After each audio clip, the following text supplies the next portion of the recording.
Bill Gates, co-founder of Microsoft and philanthropist. William Bill Henry Gates was born on October 28, 1955, in an upper-middle-class family in Seattle, Washington.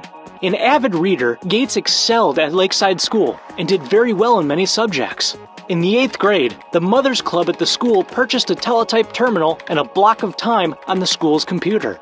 Gates would spend as much time as he could on the computer and wrote his first program at the age of 13, a tic-tac-toe program in basic computer language that allowed users to play against the computer. In 1973, he graduated from school with a score of 1,590 out of 1,600 on his SAT tests. During his time at school, Gates had befriended Paul Allen over their love of computers. They had built a computer program based on the Intel 8008 chip called TrafoData that monitored traffic patterns in Seattle. Although Gates had acquired a place at Harvard University to study law, he would eventually drop out in 1975 to pursue a business with Allen. Gates and Allen were inspired by an article in Popular Electronics magazine on the Altair 8800, a build-it-yourself kit microcomputer. They contacted the company who made the Altair, called Micro Instrumentation and Telemetry Systems, or MITS, who were located in Albuquerque, New Mexico, saying that they were developing a basic software program that would run the Altair computer. In reality, they didn't have an Altair to work with. The company agreed to a demonstration, so the pair worked hard on writing the program. The program worked, and Allen was hired by the company, and Gates would soon leave Harvard to join him. Gates and Allen then established Microsoft on April 4, 1975, with Gates as the CEO.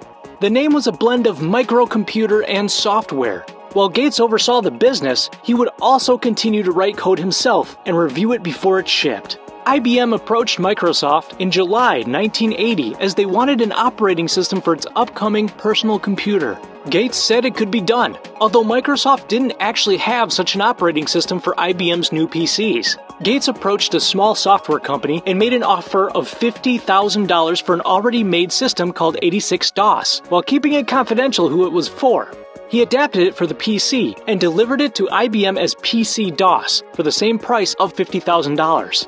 Keeping the source code, Gates required that manufacturers, including IBM, pay a licensing fee. Microsoft licensed the software to PC manufacturers as MS-DOS, making the company a major player in the industry with sales going from $7 million in 1980 to $16 million in 1981.